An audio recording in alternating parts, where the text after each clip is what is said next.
The wedding hall was silent except for the sharp click of her heels. Every eye turned as she walked down that aisle in emerald silk, not white, not lace, but something that demanded attention in a room full of people who thought they knew exactly how this day would end. The bride stood frozen at the altar, her veil trembling. The groom, Lee Do-yeon, heir to the most dangerous crime family in Seoul, had his hand halfway to his weapon before he even saw her face. And in that moment, everything his father had planned, everything his mother had orchestrated, everything that was supposed to secure his throne, shattered like glass hitting marble. Because Zena Daniels wasn't supposed to exist, she wasn't supposed to be there, and she definitely wasn't supposed to be holding marriage documents with his name on them.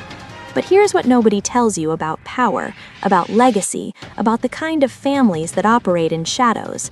Sometimes the most dangerous threat isn't the bullet you see coming, it's the woman who walks in when you're pointing the gun somewhere else. If you want to see how a single woman dismantled an empire built on blood and tradition, hit that subscribe button and buckle up, because this story doesn't go where you think it does.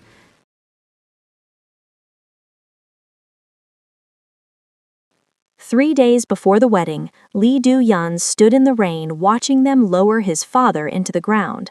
The funeral was a spectacle. Black umbrellas stretched across the hillside cemetery like a murder of crows, and beneath them stood every person who had ever feared, respected, or owed something to Lee Tae-jin.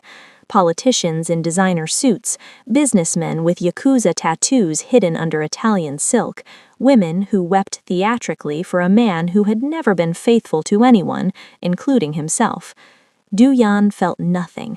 His face was stone, his posture perfect, his black suit immaculate despite the downpour. At 28, he'd been groomed for this moment his entire life. His father had made sure of that, through lessons delivered with fists when words failed, through tests that involved real bullets and real consequences. "You look just like him," someone murmured as they passed, and Do-yeon wanted to put a bullet between their eyes for the insult. His mother, Park Min-soo, stood beside him in traditional mourning clothes, her face a porcelain mask of appropriate grief. She hadn't loved her husband, nobody who knew them believed she had, but she'd loved what he represented: power, status, control over an empire that stretched from Seoul's glittering hotels to Manila's shipping docks to Los Angeles's underground gambling rings. "We have a problem," she said quietly as the ceremony ended, her voice barely audible over the rain. "The succession?" Do-yeon asked, already knowing the answer. "The council meets tomorrow night," Min-soo said, her fingers tight on her black handbag. "Your uncles are already positioning themselves. They're saying you're too young, too Western educated, too soft. They want to divide your father's territories among themselves." Do-yeon's jaw tightened. His uncles were ambitious hyenas who'd waited years for this opportunity. They'd never attempted a direct challenge while his father lived, but now the throne was empty, and blood meant nothing compared to weakness. "The engagement," his mother continued, "Park Ji-won, the merger with her father's organization, it's the only thing that will secure enough votes. Her family controls the ports in Busan, the political connections in Seoul. Without that alliance, you lose everything your father built." "Then we move the wedding up," Do-yeon said. "It's already scheduled for Saturday," Min-soo replied, 3 days from now. "Can you be ready?" Do-yeon looked at his father's grave, at the expensive flowers already wilting in the rain, at the empire built on violence and fear and ruthless calculation. "I don't have a choice," he said. But he was wrong. Nobody has choices when fate decides to flip the board. Later that night, Do-yeon sat in his father's study, now his study, surrounded by dark wood and leather and the faint smell of expensive whiskey. He was going through documents when his second-in-command, Jin-ho, entered looking like he'd seen a ghost. "We have a situation," Jin-ho said. Do-yeon didn't look up from the papers. "Define situation." "There's a woman at the gate. She's demanding to see you. She has documents, legal documents, marriage documents." That got Do-yeon's attention. "What?" "She claims she's your wife," Jin-ho said carefully. "She has a marriage certificate, signed and registered, from 6 months ago." The room went very cold.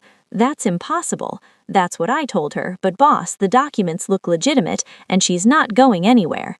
Du-yun stood, his mind racing through possibilities. A scam, an enemy's ploy, some desperate woman trying to extort money. "Show me," he said. They pulled up the security feed on the computer. The screen flickered to life, showing the front gate camera. And there she was. Zena Daniels stood in front of the camera with her arms crossed, rain plastering her hair to her face, her expression one of pure defiance mixed with something that looked like desperation. She was beautiful in a way that made Du-yun forget to breathe for a moment. Curvy, confident, with dark skin that gleamed in the security lights, and eyes that seemed to look directly through the camera into his soul. "Who the hell is she?" Du-yun demanded. "According to her ID, she's American, Zena Daniels, 26 years old. She flew in this morning." Do-yun's mind was spinning. 6 months ago, he'd been in Los Angeles on business. His father had sent him to oversee a deal with their American contacts, something routine. He'd stayed 3 weeks, and he'd been drugged at a party. The memory came back in pieces. A high-end hotel, too much champagne, a woman with a kind smile helping him to a room, then nothing. He'd woken up the next morning with a splitting headache and a gap in his memory the size of an ocean. "Get her inside," Do-yun said quietly. "Conference room, now." Zena was drenched and furious when they finally let her in. She'd been standing at that gate for 40 minutes while they made their calls and checked their protocols, and her patience had run out somewhere around minute 15. The mansion was exactly what she'd expected. Obscene wealth displayed with subtle taste, the kind of place where even the doorknobs probably cost more than her entire education. Men in suits watched her from doorways, their hands hovering near concealed weapons. She ignored them all. They led her to a conference room with a table that could seat 20. She remained standing. When Lee Do-yun walked in, Zena felt her heart skip despite her anger. Photos hadn't done him justice. He was tall, lean with coiled strength, his features sharp and aristocratic. But it was his eyes that stopped her. They were intelligent, dangerous, and currently looking at her like she was a puzzle he intended to solve before deciding to destroy. "Miss Daniels," he said in perfect English, his accent barely noticeable, "you're making quite the dramatic entrance." "I wouldn't have to if you'd answered any of my emails," Zena shot back, "or my calls, or the registered letter I sent through 3 different law firms." "I don't know you," Do-yun said flatly. "Well, that's awkward," Zena replied, pulling a folder from her bag despite the rain damage, "because according to the state of California and the Republic of Korea, you married me 6 months ago." She slapped the documents on the table. Do-yun picked them up, his expression unreadable as he scanned the pages. Marriage certificate, witness signatures, official stamps, and his signature, unmistakably his handwriting, despite the slight shakiness that suggested intoxication. "This is impossible," he said finally. "And yet here we are," Zena said. "Look, I don't want to be here any more than you want me here. I came to Seoul to get this annulled, to put this nightmare behind me, but your lawyers keep ghosting me, and now I find out you're getting married in 3 days, while you're already legally married to me?" Do-yun's eyes narrowed. "How much do you want?" "Excuse me?" "For this scam, for whatever con you're running. Name your price." Zena felt rage flash through her. "You think I flew 8,000 miles to extort you? I'm a graduate student, not a criminal. I want a divorce, or an annulment, whatever makes this legal mess disappear." "Then why not just sign the papers?" Do-yun asked. "Because your lawyers won't send them," Zena shouted. "I've been trying for months. Every firm I contact in Korea either can't help me or won't help me. And now I know why. You're some kind of crime lord, aren't you? The kind of person whose problems just disappear." The room went very quiet. Jingho's hand moved toward his weapon. Do-yun raised a hand to stop him. "I'm not a crime lord," Do-yun said carefully. "I'm a businessman." "Right," Zena said, "and I'm the Queen of England. Listen, I don't care what you do or who you are. I just want this fixed, today, now, before you commit bigamy and I become an unwitting accomplice." Do-yun studied her for a long moment. She didn't flinch under his gaze, didn't back down, didn't show fear. It was interesting. Most people who ended up in this room left broken. "Jingho," Do-yun said quietly, "verify these documents. Use every resource we have. I want to know if they're real, how they were filed, and who else knows about them." "Yes, boss." "You're staying here tonight," Do-yun said. Like hell I am. You're staying here, Do-yeon repeated, his voice dropping to something dangerous. Because if this is real, then my wedding in 3 days becomes a massive problem. And if it's a scam, then you're not walking out of here until I know who sent you and why. Xena felt a chill run down her spine. She'd known coming here was risky, but she was desperate. Now she was standing in a mansion full of armed men with a man who looked at her like she was either a threat or an asset to be acquired. You're not my prisoner, Do-yeon said. You're my guest. There's a difference. Jingho will show you to a room. You'll have everything you need. Tomorrow, we will figure out what happens next. Before Xena could argue, Do-yeon walked out. The door closed behind him with a finality that made her stomach drop. By sunrise, Do-yeon had the truth, and it was worse than he had imagined. The marriage was real, completely, legally, undeniably real. 6 months ago, at that party in Los Angeles, someone had drugged him, not to rob him or kill him, but for something far more calculated. They'd arranged for him to marry Xena Daniels in a small chapel, with just enough legal witnesses to make it binding. The marriage was registered in California and, through an international filing, in Korea as well. Who did this? Do-yeon demanded, staring at the documents spread across his desk. Jinho hesitated. Boss? The witnesses are listed. I've tracked 2 of them. Both were paid by a shell company, and that company traces back to someone you know. Who? Your uncle, Lee Kwon-soo. The room temperature seemed to drop 10 degrees. Kwon-soo was his father's younger brother, ambitious and vicious, the one most likely to challenge Do-yeon's succession. He set me up, Do-yeon said slowly. 6 months ago, he knew my father's health was failing. He knew there would be a succession, so he created a legal trap that would explode right when I needed legitimacy most. If you marry Park Ji-won while already married to Xena, you'll be committing bigamy, Jinho said. Your uncle can use that to destroy you. Criminal charges, scandal, the council would never accept you as leader. But if you stay married to Xena, you lose the Park family alliance. Either way, you lose. Do-yeon's mind was racing. His uncle had played this perfectly. The marriage to Xena was designed to be discovered at the worst possible moment, creating chaos and weakness. And now, 3 days before his wedding, with the council meeting looming, he had to make an impossible choice. What about the girl? Jinho asked. Xena, how much does she know? She claims she doesn't know anything, Do-yeon said. She was drugged too. She woke up married and has been trying to fix it ever since. Do you believe her? Do-yeon thought about the way Xena had stood in his conference room, drenched and defiant, demanding justice. She hadn't shown fear, hadn't asked for money, hadn't played any of the games he was used to. She'd simply wanted the truth. Yes, he said finally, I believe her. Which makes her a victim in this, and also my biggest problem. What are you going to do? Do-yeon stood, walking to the window that overlooked the estate gardens. Dawn was breaking, painting the sky in shades of gold and blood. In 3 days, he was supposed to marry Park Ji-won and secure his throne, but now there was Xena, an impossible complication he couldn't solve with violence or money. I don't know yet, he admitted, but Jinho, I need you to do something for me. Find out everything about Xena Daniels, where she came from, who she is, what her life was like before this, everything. Why? Do-yeon's reflection in the window looked haunted. Because if I can't get rid of this marriage, I need to understand the woman I'm apparently stuck with.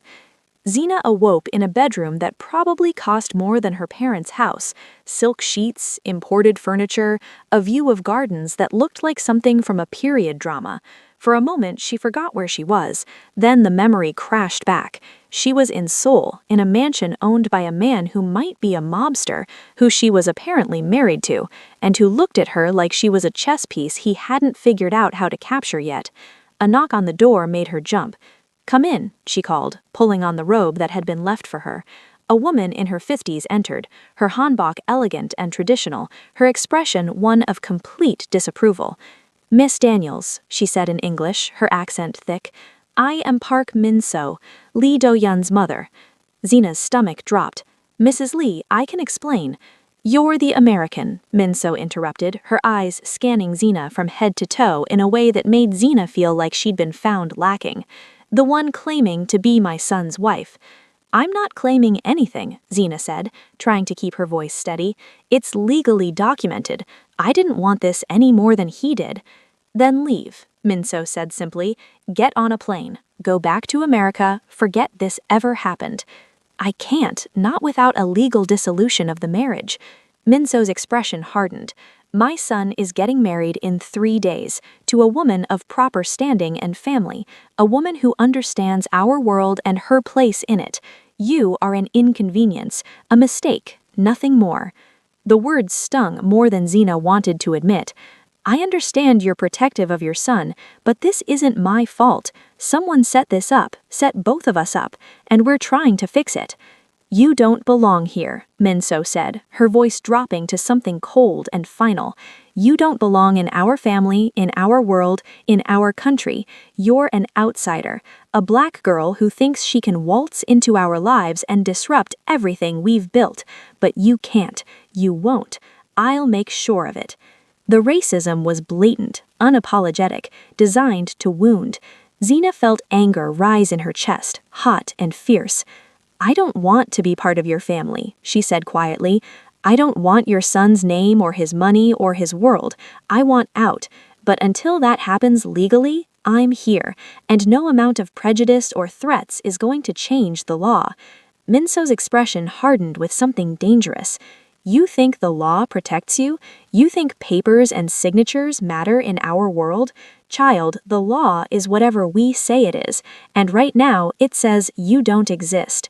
She turned and walked out, leaving Xena shaking with rage and something that felt uncomfortably like fear.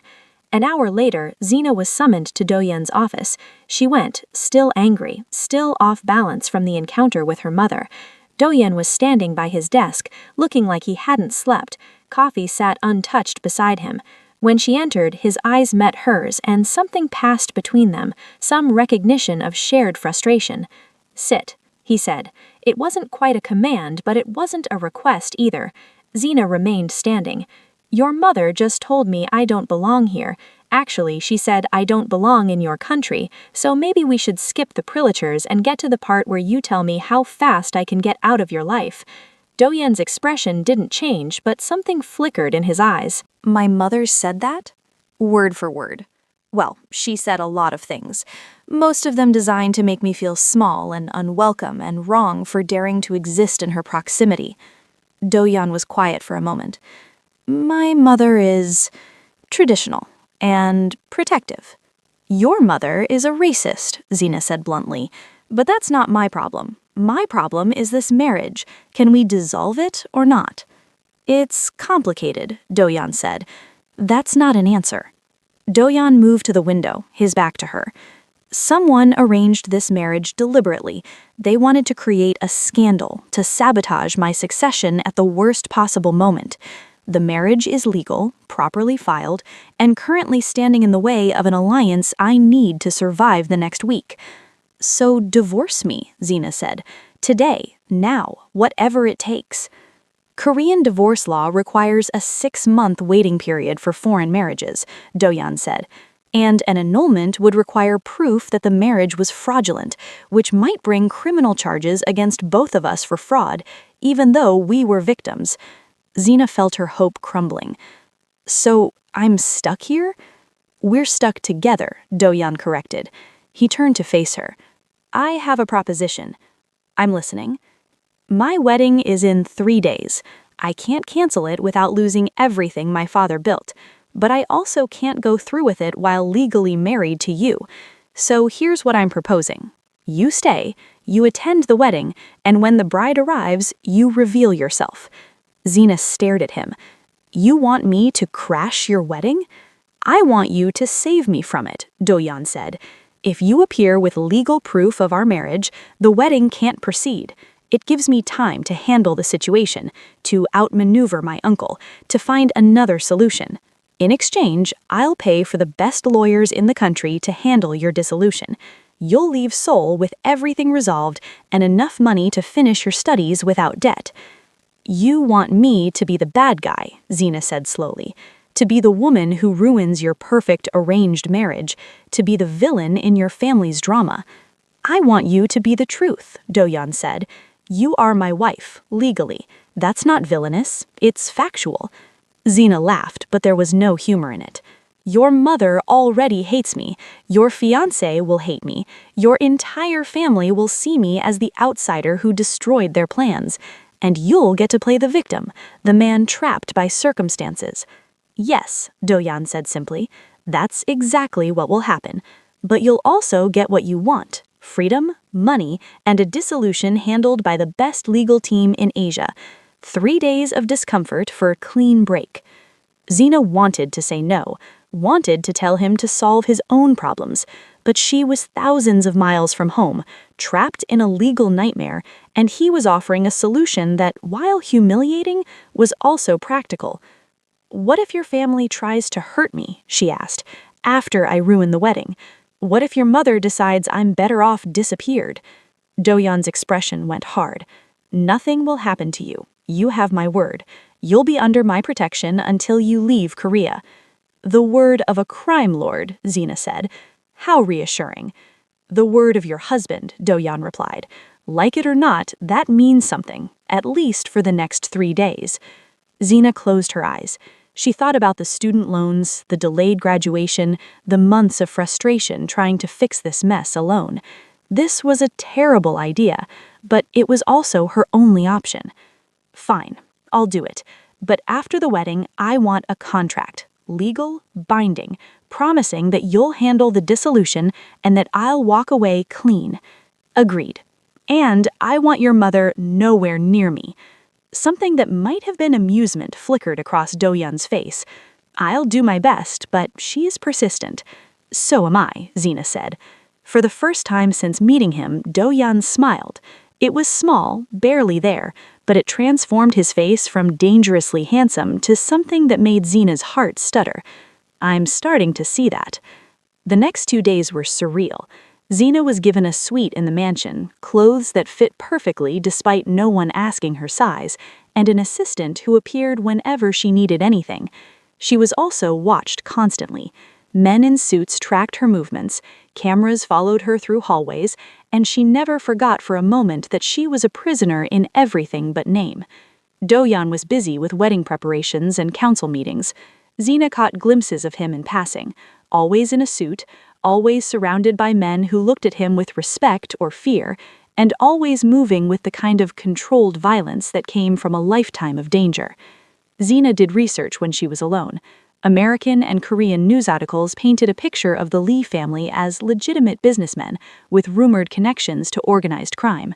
Do-yeon's father had been influential in politics and business, with tentacles reaching into everything from real estate to entertainment to import-export. But there were darker rumors, too. Disappeared rivals, sudden business bankruptcies, witnesses who recanted testimony. Do-yeon was set to inherit an empire built on blood and money, and she was the unexpected variable threatening to topple it all. On the second night, she couldn't sleep. She wandered the mansion's gardens, thinking the guards would stop her, but they just watched from a distance. The night air was cool, the gardens illuminated by subtle landscape lighting that made everything look like a film set. You should be inside, a voice said from the shadows. Zena spun to find Do-yeon standing near a reflecting pool, his suit jacket discarded, his shirt sleeves rolled up. He looked exhausted and human in a way she hadn't seen before. I couldn't sleep, she said. Neither could I. He gestured to the bench beside the pool. Join me? Against her better judgment, Zena sat. The distance between them was careful, deliberate. They both stared at the reflection of the moon on the water. I've been thinking about that night, Do-yeon said after a long silence. In Los Angeles. I can't remember most of it, but I remember you helped me. Someone had drugged my drink, and you helped me to a room. You were kind. Zena was surprised he remembered that. I thought you were just drunk. I didn't realize it was more serious until later. You could have left me, Do-yeon said. Most people would have, but you stayed to make sure I was safe. And then someone took advantage of both of us, used your kindness and my vulnerability to create this mess. Your uncle, Zena said. Do-yoon glanced at her sharply. You've been doing research. I'm not stupid. Your assistant mentioned the shell company. It doesn't take a genius to connect the dots. No, Do-yoon agreed. It doesn't. My uncle wanted to sabotage me. He succeeded, and now we're both paying the price. What happens after the wedding? Zena asked. After I crash it and reveal everything, what happens to you? Do-yoon was quiet. I'll have to find another way to secure power. Another alliance, another strategy. It'll be harder without the Park family, but not impossible. I've been training for this my entire life. I'll survive. And what happens to your fiancé, Park Ji-won? Does she know about me? No, Do-yoon said. She thinks she's marrying a free man. She'll be humiliated when you appear. Does that bother you? Do-yoon turned to look at Zena directly. In the moonlight, his eyes were softer than she'd seen them. Yes, he admitted. Ji-won doesn't deserve this. She's innocent in all of this. But I can't protect her and myself. So I'm choosing survival. That's honest, Zena said. I'm always honest about who I am, Do-yoon replied. I'm not a good man, Zena. I'm a man who does what's necessary to survive and maintain power. I'm telling you this so you understand. When you walk into that wedding hall, you're not disrupting something beautiful. You're disrupting a business transaction, nothing more.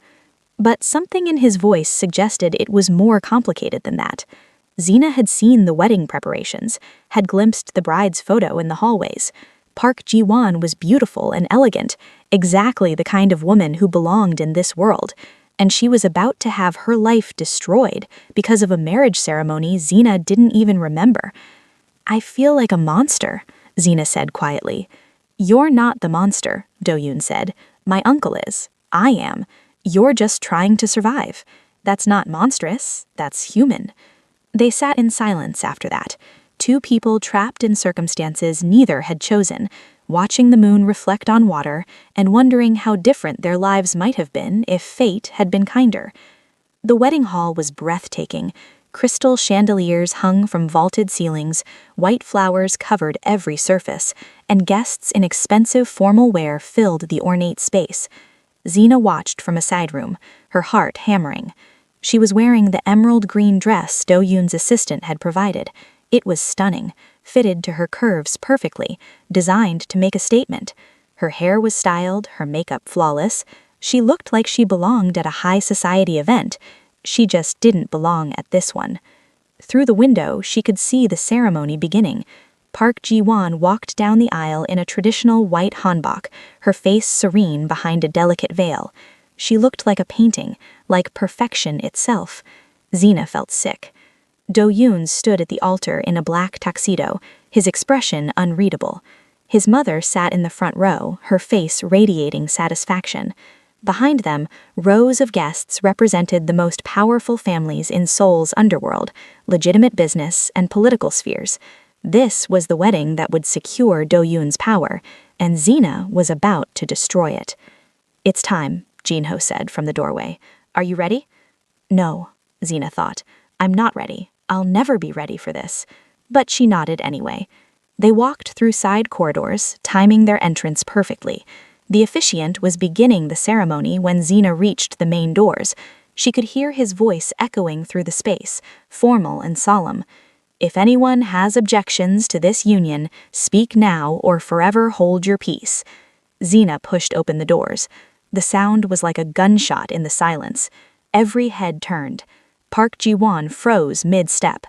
Do-yoon's eyes found Zena across the distance, and something passed between them, some moment of shared understanding that this was it. This was the point of no return. Zena walked down the aisle. Her heels clicked against the marble floor, each step echoing. She could feel hundreds of eyes on her, could hear gasps and whispers starting to ripple through the crowd. Park Min-seo stood, her face transforming from satisfaction to rage. What is the meaning of this? She demanded. Zena kept walking, until she reached the altar. She looked at Ji-won, who was staring at her with confusion and dawning horror. She looked at Do-yoon, whose expression remained carefully neutral. I'm sorry, Zena said, you're carrying in the acoustically perfect hall, but this wedding can't proceed. "Who are you?" Ji-won whispered. Xena pulled the documents from her clutch. "My name is Xena Daniels, and 6 months ago, I married Lee Do-yoon in Los Angeles. The marriage is legal, registered, and currently valid in both the United States and the Republic of Korea." The hall erupted into chaos. Want to see what happens next? Comment below with your theories, and don't forget to like and subscribe because this story is about to get so much darker. The wedding hall descended into pandemonium. Guests were shouting, security guards were reaching for weapons, and Park Ji-won stood frozen at the altar, her perfect composure shattered like crystal glasses someone had dropped in shock. "This is impossible," Park Min-soo hissed, storming toward Xena. "This is a lie." "It's not a lie," Xena said, holding up the documents. "It's registered with the court. You can verify it yourself." Ji-won's father, Park Sang-min, rose from his seat like a mountain gaining sentience. He was a man who had built his fortune on shipping lanes and government contracts, and his face was currently the color of dried blood. "Lee Do-yeon," he said, his voice cutting through the chaos. "Explain this." Do-yeon stepped forward, his expression carefully composed. 6 months ago, I was drugged and manipulated into a marriage I don't remember. I learned about it 3 days ago when Miss Daniels appeared at my gate. I've been working to have it dissolved, but the legal process takes time." "Time?" Ji-won's voice was barely a whisper, but everyone heard it. "You've known for 3 days, and you said nothing?" "I was trying to protect you from this," Do-yeon said, which was partially true and entirely insufficient. "Protect me?" Ji-won's voice rose, cracking with emotion. "You were going to marry me while already married to another woman. That's not protection, that's humiliation." She tore off her veil, threw it on the ground, and ran. Her bridesmaids scrambled after her. The guests erupted into louder chaos. Park Sang-min looked like he wanted to commit murder. "This alliance is finished," he said coldly. "Consider our agreement void, and consider yourself an enemy." He walked out, taking half the guests with him. The remaining attendees looked uncertain, waiting to see which way the power would shift. Park Min-soo turned her fury on Xena. "You," she spat. "You've destroyed everything. You will pay for this." "Mrs. Lee," Xena said, trying to keep her voice steady despite the fear crawling up her spine. "I didn't want this. I'm a victim in this too." "You're a weapon," Min-soo countered. "Someone's weapon aimed at my son, and weapons get disposed of." "That's enough, Mother," Do-yeon said, his voice carrying an edge of warning. "Don't defend her," Min-soo shouted. "She's ruined us. The council will never accept you now. You've lost the Park Alliance, you've created a scandal, and you're legally tied to this outsider." The word outsider carried layers of meaning, all of them ugly. Xena felt every eye in the room on her, judging her, blaming her, seeing her as the foreman intruder who had destroyed their carefully laid plans. "Everyone out," Do-yeon said suddenly. "Now. The wedding is over. Go home." The remaining guests filed out, whispering among themselves. News of this disaster would spread through Seoul's underworld within hours. By tomorrow, everyone would know that Lee Do-yoon's succession was in jeopardy. When the hall finally cleared, it was just Do-yeon, Xena, Min-soo, and Jin-ho remaining. The silence was deafening. "You've killed your father's legacy," Min-soo said to Do-yeon. "Everything he built, everything he sacrificed for, it's gone because of her. It's gone because Uncle Kwon-soo sabotaged me. Xena is just the tool he used." "Then get rid of the tool," Min-soo said coldly. "I gave my word she'd be safe," Do-yeon replied. "Your word means nothing if you're dead," his mother snapped. "The council meets tomorrow. They'll use this disaster to deny your succession. Your uncles will divide the territories, and you'll be lucky if they let you live." She swept out of the hall, leaving a wake of cold fury behind her. Jin-ho approached carefully. "Boss, she's right. This is bad. The Park family was our strongest alliance. Without them—" "I know," Do-yoon interrupted. He turned to Xena, his expression unreadable. "You should go back to the estate. Lock yourself in your room. Don't open the door for anyone but me." "Do-yeon," Xena started. "Not now," his voice said tightly with controlled fury. Not at her, she realized, at himself, at his uncle, at the situation. "Just go, please." Xena went. As the car drove her back to the estate, she watched Seoul pass by the windows and wondered what she'd just done. She'd known crashing the wedding would cause chaos. She hadn't realized she might have just signed Do-yoon's death warrant. That night, Do-yoon didn't sleep. He spent hours in his office, making calls, calling in favors, trying to salvage what he could from the wreckage. But Park Sang-min wouldn't take his calls. Neither would the other families he'd counted on for support. His uncle Kwon-soo, however, called him. "Nephew," Kwon-soo's voice was smooth as oil. "I heard about the wedding. Such a shame, such a public embarrassment." "You did this," Do-yoon said flatly. "You arranged that marriage in Los Angeles. You waited until the worst possible moment to have it discovered." "I don't know what you're talking about," Kwon-soo said, his tone dripping with false innocence. "But I'll tell you what I do know. The council meets tomorrow, and they're going to vote on succession. Given today's disaster, I'd say your chances aren't looking good." "What do you want?" "Want? I want what's best for the family, and what's best is someone stable leading us, someone who doesn't create international scandals by secretly marrying American tourists." "She wasn't a tourist, she was drugged, just like I was. This was a setup." "Can you prove that?" Kwon-soo asked. "Can you prove you didn't willingly marry this American woman and then try to cover it up with an arranged Marriage to Park Ji-won? Because from where I'm sitting, you look like a man who makes reckless decisions and lies to cover them up. Not exactly leadership material." Do-yoon's hand tightened on the phone. "I'll fight you. At the council, I'll expose what you did." "Go ahead," Kwon-soo said pleasantly. "But accusations without proof are just noise. And tomorrow, when the council votes, all that noise will mean nothing." He hung up. Do-yoon stared at the phone, rage and frustration warring inside him. His uncle had played this perfectly. Even if Do-yoon suspected the truth, he couldn't prove it, and without proof, he just looked incompetent. A knock on the door interrupted his thoughts. "Come in," he called. Zena entered, still in the emerald green dress. She looked exhausted and worried. "I couldn't sleep," she said, "and I keep thinking about what happened, about what I caused." "You didn't cause this," Do-yoon said. "My uncle did." "But I'm the one who walked into that wedding hall," Zena said. "I'm the one who humiliated Park Ji-won and destroyed our alliance. That's on me." Do-yoon studied her. Most people in her position would be defensive, would be blaming everyone but themselves. But Zena was taking responsibility for her part in this disaster, even though she'd been manipulated into it. "Sit," he said, gesturing to the chair across from his desk. She sat. They looked at each other across the expensive wood, two strangers bound together by circumstances neither had chosen. "Tell me about your life," Do-yoon said suddenly. "What?" "Your life, before this. Who are you when you're not crashing weddings and disrupting successions?" Zena hesitated, then smiled slightly. "I'm boring. I'm a graduate student studying international law. I live in a tiny apartment in California. I work 3 part-time jobs to pay my tuition. My family thinks I'm crazy for wanting to be a human rights lawyer instead of something practical that pays better."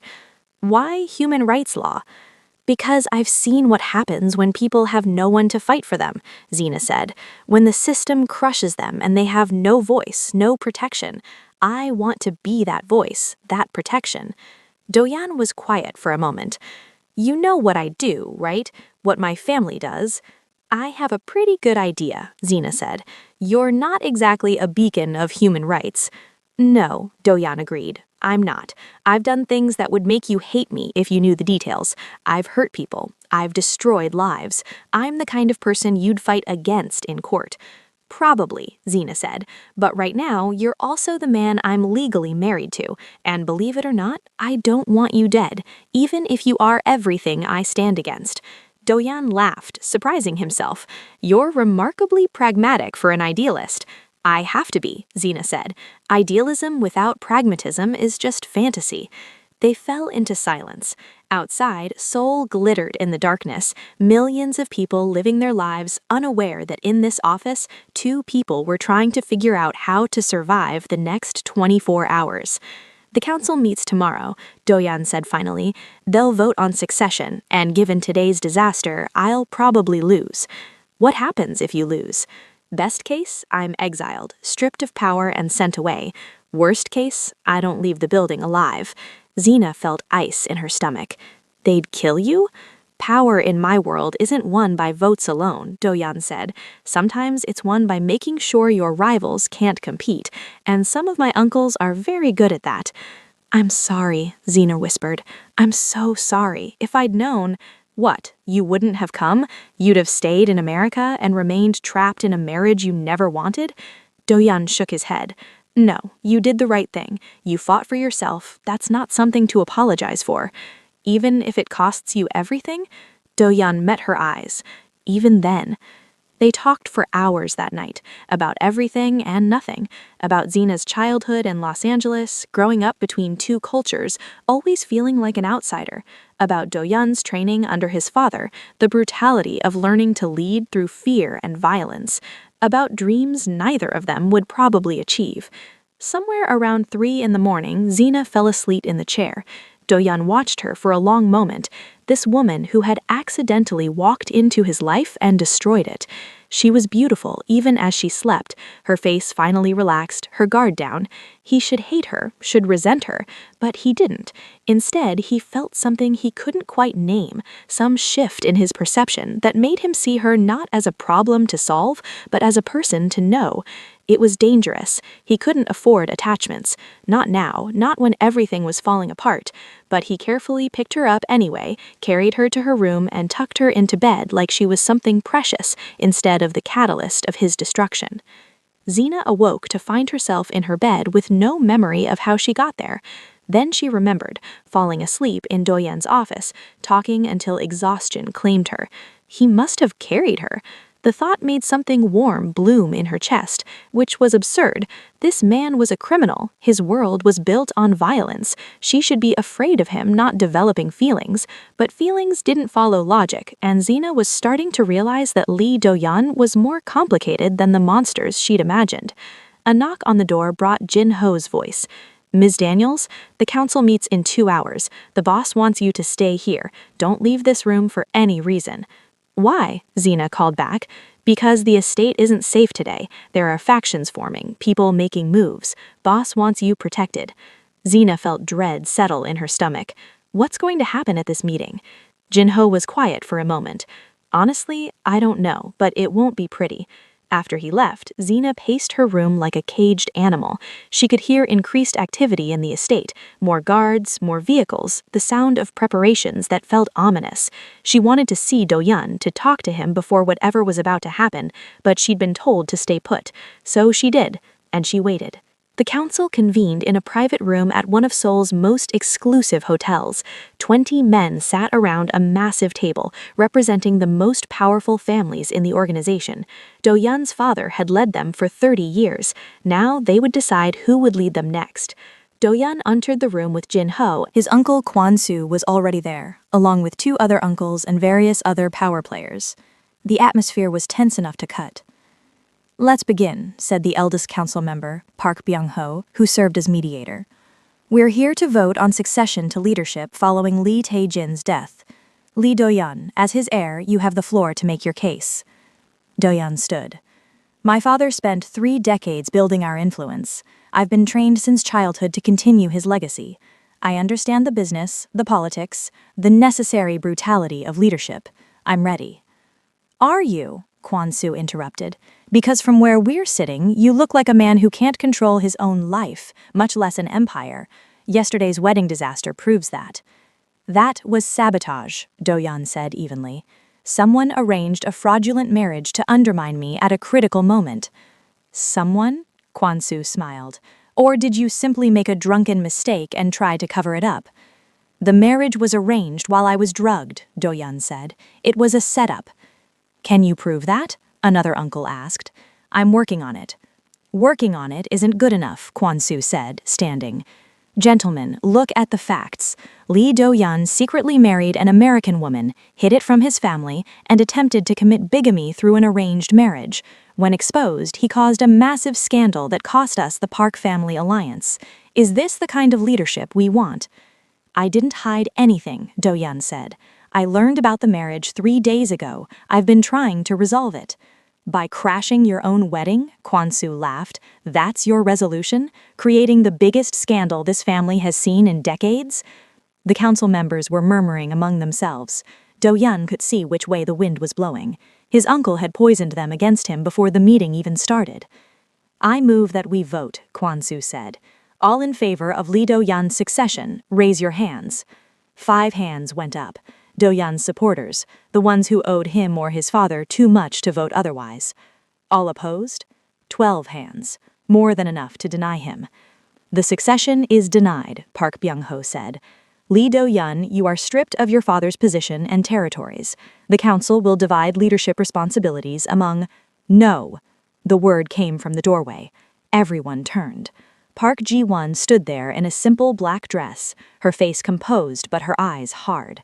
Behind her stood her father, Park Sang-min, and a dozen of their most dangerous men. The Park family was invited to observe, Ji-won said, walking into the room, and we have something to say. The meeting is over, Kwon-soo said dismissively. The vote is complete. The vote is premature, Ji-won said. She looked at Do-yeon, and something passed between them, some understanding that made Do-yeon's stomach clench. Because I have information that changes everything. She pulled out a folder and placed it on the table. 6 months ago, someone hired a shell company to arrange a fraudulent marriage between Lee Do-yeon and Zena Daniels. That someone was Lee Kwon-soo. The room erupted. Kwon-soo's face went pale. That's a lie. Is it? Ji-won opened the folder, revealing documents. These are financial records showing payments from your offshore accounts to the shell company. These are witness statements from the people you hired in Los Angeles. And this is video footage from the hotel showing your men drugging both Lee Do-yeon and Zena Daniels before forcing them into a marriage ceremony. She looked at the council. Lee Kwon-soo sabotaged his nephew's succession by creating a scandal designed to explode at the worst possible moment. He's the traitor here, not Lee Do-yeon. The council stared at the evidence. Park Sang-min stepped forward. My daughter spent 3 days investigating after the wedding disaster. She wanted to know the truth. And the truth is that Lee Do-yeon is a victim, not a conspirator. Why, Kwon-soo demanded, looking at Ji-won, why defend him after he humiliated you? Because I understand honor, Ji-won said quietly, and sabotaging someone through drugging and fraud isn't honorable, it's cowardly. Lee Do-yeon didn't choose to marry Zena Daniels, he was manipulated into it, but he chose to protect her anyway, even at great cost to himself. That shows character. She turned to Do-yeon. I won't marry you, that alliance is broken, but I won't let injustice stand either. You deserve your father's position, and Lee Kwon-soo deserves punishment for what he did. The council looked at Kwon-soo, whose face had gone from pale to red. This is fabricated evidence, he shouted. Then prove it, Park Byung-ho said coldly, because if it's real, you've committed treason against your own family. I'll prove nothing, Kwon-soo snarled. He pulled a gun. Everything happened at once. Do-yeon moved toward his uncle. Jin-ho drew his weapon. Kwon-soo fired. The bullet caught Do-yeon. Zena was in her room when Jin-ho burst in, his face ashen. Get dressed, he said. Now, we're going to the hospital. What happened? Zena demanded, fear making her voice sharp. Boss was shot. Council meeting went bad. He's in surgery. The world tilted. Zena grabbed her shoes, her hands shaking. Is he... I don't know, but we need to go, now. The hospital was controlled chaos when they arrived. Guards everywhere, doctors shouting, the Park family and half the council members filling the waiting area. Zena pushed through them all, ignoring the stares and whispers, until she found Park Min-soo. Where is he? Zena demanded. Min-soo looked at her with eyes full of tears and rage. Surgery. The bullet hit his lung. They don't know if he'll survive. Zena felt her knees weaken. This is my fault. If I hadn't crashed the wedding... If you hadn't crashed the wedding, Kwon-soo's plan would have worked differently, Ji-won said, appearing beside them. He would have found another way to destroy Do-yoon. This isn't your fault. It feels like my fault, Zena whispered. They waited for 6 hours. 6 hours of pacing, of silence, of prayers from people who didn't usually pray. Park Ji-won explained what had happened at the council, how she'd investigated and found the proof, how Kwon-soo had panicked and shot Do-yoon before being killed by Jin-ho. Why did you help him? Zena asked Ji-won. after he humiliated you? Jiwon smiled sadly. Because he's a better man than he thinks he is, and because I've always known our marriage was business, not love. I wanted him to have a fair chance. He deserves that much. Finally, a doctor emerged. He's stable, the surgeon said. The next 48 hours are critical, but he survived the surgery. He's strong. The relief was overwhelming. Xena found herself crying, which was ridiculous because she barely knew this man. But she'd crashed his wedding, destroyed his alliance, and nearly gotten him killed. And somewhere in the middle of all that chaos, she'd started to care about him. "Can I see him?" she asked. The doctor hesitated, looking at Minso for permission. "Let her," Minso said quietly. "She's his wife. Legally. She has the right." Do-yoon woke to find Xena asleep in the chair beside his hospital bed, her hand almost touching his. He studied her face in the dim light, this woman who had walked into his life and turned everything upside down. He should be angry, should blame her, but he didn't, because somewhere between the wedding disaster and the bullet, he'd realized something. She'd been trying to save him all along, not from his uncle's bullet, but from a loveless marriage, from an alliance built on lies, from becoming the kind of man his father had been. "You're awake," Xena said, her eyes opening. "How do you feel?" "Like I got shot," Do-yoon said, his voice rough. "That's because you did get shot, you idiot." Tears were running down her face. "You almost died." "I know. Jiwon told me. She saved me. Ironic, isn't it? The woman whose wedding I ruined saved my life?" "She's a better person than any of us," Xena said. "And I'm so sorry. This is all my fault." "Stop," Do-yoon said. "Stop apologizing for things that aren't your fault. You didn't drug me in Los Angeles. You didn't arrange a fraudulent marriage. You didn't shoot me. All you did was try to fix a situation you didn't create." "I destroyed your alliance." "The alliance was built on lies," Do-yoon said. "Jiwon and I didn't love each other. We would have been miserable. You just accelerated the inevitable." Xena wiped her eyes. "What happens now? To us? To this marriage?" Do-yoon was quiet for a long moment. "What do you want to happen?" "I don't know anymore," Xena admitted. "Few days ago I wanted out. I wanted to go home and forget this ever happened. Now, I don't know. Everything's changed." "Yes," Do-yoon agreed. "It has." The months that followed were a whirlwind. Do-yoon took her back to the estate, and they'd finally stopped fighting the magnetic pull between them. They didn't talk about the fact that their marriage, while starting as a fraud, was becoming something frighteningly real. Park Min-seo remained cold to Xena, but her open hostility had tempered into wary distance. She saw how her son looked at this foreign woman, saw how Xena had risked everything to save him, and couldn't quite maintain her hatred in the face of such devotion.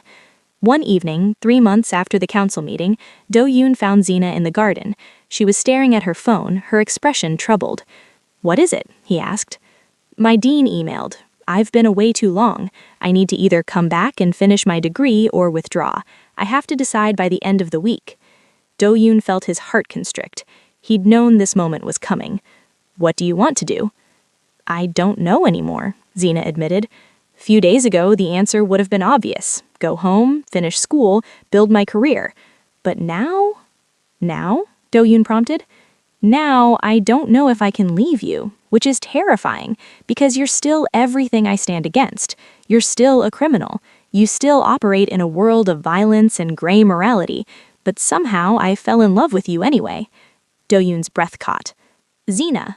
"Don't," Xena said. "Don't tell me you love me too unless you're willing to change, unless you're willing to meet me halfway. Because I can't stay in this world as it is. I can't watch you make decisions that hurt people and tell myself it's justified because I love you. That's not who I am." Do-yoon was quiet for a long moment. "You're right," he said finally. "You can't, and I won't ask you to. But Xena, I've been making changes. You've seen them. Legitimate businesses replacing illegal ones, reducing violence, working within the law when possible instead of outside it." "Not fast enough," Xena said. "Not enough to make a real difference." "Then tell me what you need," Do-yoon said, moving closer. "Tell me what would make you stay. Because I love you, and I don't want to lose you." Xena looked up at him, tears in her eyes. "I need you to promise that you'll keep changing, that you'll use your power to build instead of destroy. That 5 years from now, 10 years from now, you'll be someone I can be proud to stand beside, not just someone I love. 6 months later, Zena stood in front of her graduating class at Seoul National University. She'd transferred her credits, finished her degree remotely with occasional in-person classes, and was now one of the top students in the international law program. Do-yeon sat in the audience, wearing a suit that made him look more like a legitimate businessman than a crime lord, which increasingly was what he was becoming. The organization was transforming slowly but steadily, moving away from illegal operations and toward legitimate power. It wasn't perfect, there were still gray areas, still decisions that made Zena uncomfortable, but Do-yeon was trying, genuinely trying, to build something they could both be proud of. After the ceremony, they celebrated with dinner at a quiet restaurant. Do-yeon had a gift for her, a small box. "If this is what I think it is, I'm going to be very upset," Zena said. "It's not," Do-yeon assured her. "Open it." Inside was a key. Zena looked at him, confused. "It's the key to a new law office," Do-yeon explained. "Downtown Seoul, prime location, set up and ready for you to start your human rights practice. My first legitimate investment in building something good." Zena's eyes filled with tears. "Do-yeon, I know we're technically still married," he said, "and I know we've been living in this strange limbo, not quite divorced, but not quite committed either. But Zena, I don't want to be in limbo anymore. I want you, not just as my accidental wife, but as my chosen partner, the woman I deliberately choose every day." He pulled out another box. This one held a ring. "I'm not asking you to marry me," Do-yeon said. "We're already married. But I'm asking you to stay married to me, to make this choice consciously, knowing who I am, who I'm becoming, and who we could be together. Will you?" Zena looked at the ring, then at the man holding it, the man who had started as an enemy and become her everything, the man who was trying to change an entire organization because she'd asked him to, the man who loved her enough to give her the choice he'd never given her before. "Yes," she said. "Yes, I'll stay married to you. I'll choose you, every single day." Do-yeon slipped the ring on her finger and they kissed across the table. Two people who had crashed into each other's lives in the most chaotic way possible and somehow found love in the wreckage. Park Min-soo sat across from Zena in the garden, tea between them. Their relationship had thawed slowly over the months, from hostility to tolerance to something approaching respect. "I owe you an apology," Min-soo said finally. Zena nearly dropped her cup. "Mrs. Lee—" "No, let me speak," Min-soo interrupted. "I was cruel to you, racist. I saw you as a threat to my son's legacy, to our family's tradition. I was wrong." She looked at Zena directly. "You saved my son, not just from his uncle's bullet or his political schemes. You saved him from becoming his father. Do-yeon is building something better than what we had before, and it's because of you, because you refused to accept him as he was and demanded he be better." "He chose to change," Zena said quietly. "I just gave him a reason."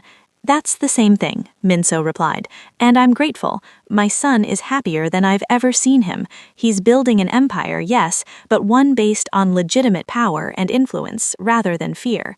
That's your influence." She paused. "I judged you for your race, for being an outsider, for not fitting my image of what my son's wife should be, but you're exactly what he needed, and I'm sorry it took me so long to see that." Zena felt tears threatening. "Thank you," she said. "That means more than you know." It's been 5 years now, and Zena was a brand new woman. She stood at the window of her law office, looking out over Seoul. 5 years since she'd crashed that wedding in an emerald green dress. 5 years since her life had been turned upside down by a fraudulent marriage. The office was thriving. She'd built a reputation as a fierce human rights advocate, taking on cases others wouldn't touch. And she had backing from an unlikely source, the Lee organization, which had become one of Seoul's most powerful, legitimate business empires. Do-yeon entered carrying their 2-year-old daughter. "Mama!" the little girl squealed, reaching for Zena. Zena took her daughter, kissing her forehead. "How was the park?" She terrorized the other children, just like her mother. "I don't terrorize people," Zena protested. "You terrorized me, crashed my wedding, upended my life, forced me to fall in love with you. Complete terrorism." "You're ridiculous," Zena laughed. Do-yeon pulled them both into his arms. "I'm yours. There's a difference." Later that evening, after their daughter was asleep, they sat on their balcony overlooking the city. Zena was reviewing case files. Do-yeon was working on his cablet, managing the various legitimate businesses he'd built. "Do you ever regret it?" Zena asked suddenly. "Giving up the life you knew, the power you could have had if you'd stayed in the shadows?" Do-yeon looked at her, really looked at her, this woman who had accidentally walked into his life and changed everything. "Not once," he said. "Not for a single second." Do-yoon replied, "We've been inevitable since the moment you walked down that aisle. I just didn't know it yet." They sat in comfortable silence, watching Seoul sparkle below them. Two people who had been forced together by fraud and stayed together by choice. Two people who had built something beautiful from catastrophic beginnings. "I love you," Zena said. "I love you too," Do-yoon replied. "My accidental wife, my deliberate choice, my everything." And in the city below, life continued. The Lee organization operated legitimately, employing thousands. Zena's law firm fought for those who had no voice. Their daughter would grow up knowing both power and justice, strength and compassion. It wasn't the ending anyone would have predicted. The foreign woman who crashed the Mafia boss's wedding should have been a tragedy, a cautionary tale about interfering in things you don't understand. Instead, it became a love story. Complicated, messy, unconventional, but real. Because sometimes the wrong person walks into your life at the wrong moment and becomes the right thing that ever happened to you. Sometimes the woman who destroys your carefully laid plans is the one who builds your future. Sometimes crashing the wedding is just the beginning. That's the thing about love. It doesn't care about your plans.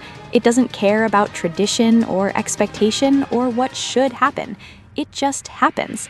And when it does, when it crashes into your life like a woman in an emerald dress disrupting everything you thought you knew, the only choice is whether to fight it or embrace it. If this story made you believe in second chances and unexpected love, hit that subscribe button, turn on notifications, and drop a comment telling me which moment hit you hardest. Because sometimes the best love stories start with disaster and end with forever. And sometimes the woman you never chose becomes the only choice you'll ever need.